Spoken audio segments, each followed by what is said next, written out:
Welcome and thank you for joining me. I'm Jerry Oginski, a New York medical malpractice and personal injury trial lawyer practicing law here in the state of New York.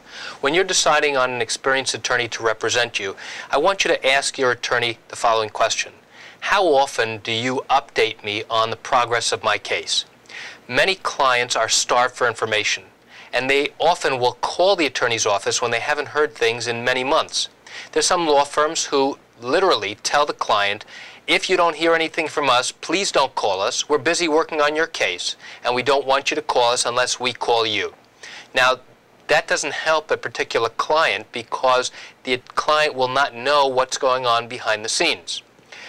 You need to ask whether your attorney provides you with regular, frequent updates so that you don't have to call the office, so that the attorney is the one who either initiates a phone call or sends you regular updates on a monthly or some other basis. And that's important for you to know as a potential client because you don't want to be kept in the dark and you want to know what's going on each step of the way. And that's it for today's video tip. I'm Jerry Oginski. Thank you for joining me. Have a great day.